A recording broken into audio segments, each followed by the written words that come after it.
Hello మాలా చలో ఢిల్లీ అనే ఒక కార్యక్రమానికి పిలుపు ఇవ్వడం జరిగింది. ఈ విషయం మాట్లాడడానికి చెరుకు రామచంద్ర ఉన్నారు. ఎట్లా అసలు ఎందుకు ఈ పిలుపు ఇవ్వడానికి కారణం ఏంటి? ఏంటి అంశాలేంటి?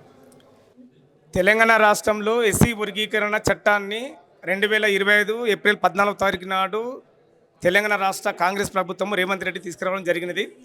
దాని ద్వారా తెలంగాణ రాష్ట్రంలో ఉన్నటువంటి మాల విద్యార్థులకు, ఉద్యోగులకు, నిరుద్యోగులకు, మాల జాతికి రిజర్వేషన్ లేకుండా చేసినటువంటి సందర్భం కనపడుతుంది. మరి ఇప్పటిదాకా ఈ 15 నెలల్లో 14 నోటిఫికేషన్లు వేయడం జరిగింది ప్రభుత్వము. 14 నోటిఫికేషన్లో ఒక్క పోస్టు కూడా ఇప్పటికీ మాల సమాజానికి దక్కలేదు, ఒక ఉద్యోగం కూడా రాలేదు. ఈ నోటిఫికేషన్ ద్వారా ఇప్పటిదాకా అంటే 15 నెలల్లో 36,000 ఉద్యోగాలు మాదిగ సామాజిక వర్గం వాళ్ళు దోసుకుపోయారు. గతంలో మందకృష్ణ మాదిగ, మంద ఏలియా మాలలు దోసుకుపోయారు, దొబ్బుకు తిన్నారు అన్నటువంటి సందర్భం ఏదైతే ఉందో, దుష్ప్రచారం ఏదైతే ఉందో, అబద్ధపు ప్రచారం ఏదైతే ఉందో, దాన్ని మేము తీవ్రంగా ఖండిస్తూ ఉన్నాం. తెలంగాణ రాష్ట్రంలో మాలలు అత్యంత వెనుకబడి ఉన్నారు అన్ని రంగాల్లో. కాబట్టి ఈరోజు ఏదైతే రిజర్వేషన్ చట్టాన్ని తీసుకొచ్చేసి మాలలకు అన్యాయం చేసి మాలలకు గొంతు కూసినటువంటి రేవంత్ రెడ్డిని, కాంగ్రెస్ పార్టీని భూస్థాపన చేయడానికి మేము కంకణబద్ధులమైనము. ఈరోజు మా యొక్క రిప్రజెంటేషన్, మా యొక్క బాధను, మా యొక్క గోడును మరి ప్రభుత్వానికి తెలియపరిస్తే మరి నాటికి కూడా ఎలాంటి స్పందన లేదు. కాబట్టి వీరి యొక్క స్పందన లేదు కాబట్టే వీరి బట్టలిప్పడానికి కాంగ్రెస్ ప్రభుత్వం చేసినటువంటి నష్టాన్ని ఢిల్లీ పురవీధుల్లో మరి అక్కడ ఉన్నటువంటి పెద్దలకు, అన్ని రాజకీయ పార్టీలకు, ఎంపీలకు, మినిస్టర్లను కలిసి రిప్రజెంటేషన్లు ఇచ్చి కాంగ్రెస్ పార్టీ చేసినటువంటి ద్రోహం ఏదైతే ఉందో మాలకు, దాన్ని అక్కడ వాళ్ళకు తెలియపరిచి ఈ కాంగ్రెస్ పార్టీని భూతాత్వం చేయడానికి హలో మాలా చెలో ఢిల్లీ కార్యక్రమాన్ని ఆగస్టు 10వ తారీఖున తలపెట్టడం జరిగింది. కేబినెట్లో ఈ సామాజిక వర్గానికి చెందిన మినిస్టర్లు కూడా ఉన్నారు, కలవడం జరిగిందా మీరు?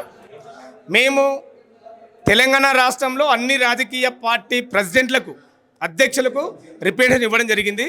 మాకు ఏ రంగాల్లో మాకు అన్యాయం జరుగుతుంది, మరి ఈ అన్యాయం మీద మీరు స్పందించాలని చెప్పేసి అన్ని రాజకీయ పార్టీలను సంప్రదించి మేము వాళ్ళకి రిప్రజెంట్ జరిగింది. వాళ్ళు కూడా దాన్ని చూసి అవును వాస్తవం జరుగుతుంది, మీకు అన్యాయం అని చెప్పేసి చెప్పడం జరిగింది. మరి కాంగ్రెస్ పార్టీ ఏదైతే మన అధ్యక్షులు ఉన్నారో మహేష్ గౌడ్ కుమార్ గారికి మేము రిప్రజెంట్ ఇవ్వడం జరిగింది. అదేవిధంగా మన ఏదైతే సబ్ కమిటీ అంటే మంత్రుల కమిటీ, దీని మీద ఎస్సీ వర్గీకరణ అంశం మీద మంత్రుల కమిటీ వేసినటువంటి సబ్ కమిటీ కూడా మేము కలవడం జరిగింది. ఉత్తమ్ కుమార్ రెడ్డి కలిసినాము, అదేవిధంగా మన దుద్దిల శ్రీధరబాబు కలిసినాము, తర్వాత రాజనరసింహ కలిసినాము. ప్రతి ఒక్కరు కూడా కమిటీలో ఉన్నటువంటి మల్లురవి గారి కలిసినాము, కమిటీలో ఉన్నటువంటి ప్రతి సభ్యులకు అందరికీ సీతక్క కూడా కలిసినాము. ప్రతి సభ్యులకు కలిసి మా యొక్క సమస్యను వాళ్ళకు తెలియపరచడం జరిగింది. మరి సీతక్క దగ్గర పోతే ఈ కమిటీలో ఉన్నట్టు నాకే తెలియదని చెప్పేసి ఆమెనే ఆశ్చర్యపోయింది. కాబట్టి ఈ రాష్ట్ర ప్రభుత్వము, కాంగ్రెస్ ప్రభుత్వము చేస్తున్నటువంటి పనులు అంటే కమిటీలో వాళ్ళని చేర్చినట్లు కూడా వాళ్ళకు తెలియదంటే ఈ ప్రభుత్వము ఎక్కడ పోతుందో, ఏ రూటు పోతుందో, ఎక్కడ పోతుందో ఒకసారి మనం అందరూ కూడా, ప్రజలు కూడా, ఈ డెమోక్రసీ అందరూ కూడా గమనించవలసిన అవసరం ఉన్నది. కాబట్టి మేము ఇక్కడ ఉన్నటువంటి అన్ని రాజకీయ పార్టీలకు, ఎమ్మెల్యేలకు, ఎమ్మెల్సీలకు ప్రతి ఒక్కరు కూడా కలిసి రిప్రజెంట్ ఇవ్వడం జరిగింది. దీని మీద స్పందించాలి.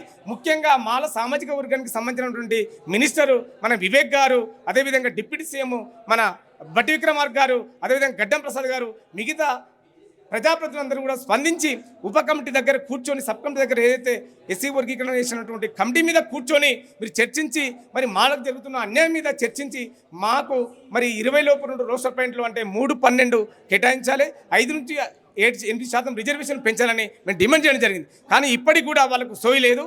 కాబట్టి మీరు దాని మీద స్పందించకపోతే మిమ్మల్ని మాల కులం నుంచి బహిష్కరిస్తామని మేము హెచ్చరిస్తూ ఉన్నాం. తెలంగాణలో మాలలకు చాలా అన్యాయం జరుగుతుందని వెంటనే ప్రభుత్వం తక్షణ చర్యలు తీసుకోవాలని చెరుకు రామచంద్ర అంటున్నారు. Thank you.